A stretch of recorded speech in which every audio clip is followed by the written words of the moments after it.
Hi, my name is Aaron Marcus. I am the Gill Foundation Associate Curator of LGBTQ History here at History Colorado, and this is the August edition of Behind the Registration Window. What I have chosen is to highlight our LGBTQ collection. It's a combination of items I have brought in since I took over this position in February 2020, and some things we've had in the collection since the early 90s. Over here on the left, we have a vest from the Mr. Rocky Mountain Drummer Contest. It was part of the gay leather scene, and quite an honor to win that title, because you would go on to the International Mr. Rocky Mountain Drummer Contest. Ori Thompson donated that to us. In front of that, we have a Mr. Drummer flyer from 1991. That we already had in our collection. I found in an unprocessed ephemera collection. To the right of that is the contestant badge that Ori used in 1997 when he won that contest. To the right of the badge, we have a letter on Congress of the United States House of Representatives stationery. This the letter is about a captain in the Air Force who was days from retiring, and they found out he was homosexual and were going to dishonorably discharge him without any type of benefits.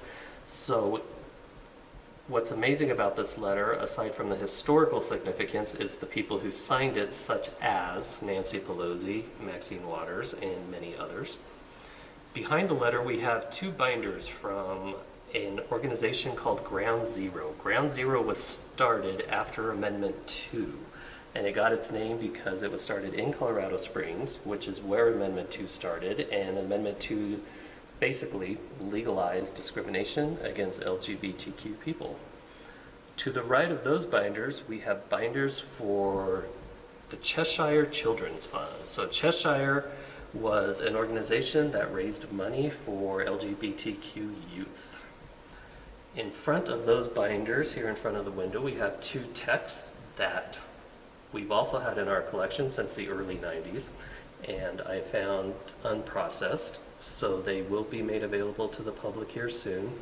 The one on the left is an introduction to the homophile movement, so it talks all about how to get the movement going and what you need, and the committees. To the right of that, we have the Gill Dictionary of Homosexual Terms. So in 1965, these terms were more the norm. I would say that today, a lot of those terms would not be used. To the right of that, we have a small button with a rainbow flag and a bison on the front, which I handed out at Pride Fest 2015 when I was doing audience testing for a possible exhibit back then. To the right of that, we have the Denver Gay Liberation, which is a poster, again, found in our collection that we received in the early 90s. And this is one of the very first gay rights organizations that met and fought for gay rights. And it culminated into the 1973 revolt on City Council. Behind that, we have a book that was donated by Robert C. Steele, the author, about Jim Foshee, and he was literally banned from California for being gay. It goes on to talk about he moved to Colorado, became a huge gay rights activist, and volunteered at many of the top organizations in the state.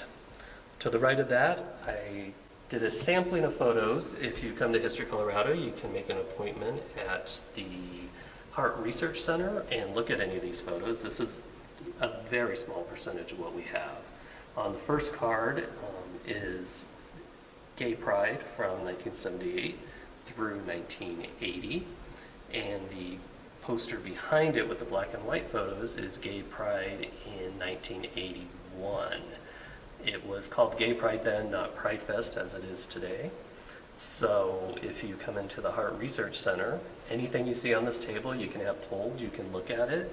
You can go to our online collection, and anything you see on there, again, make an appointment, have it pulled, and you can see all of this up close and go through anything you see. Thank you.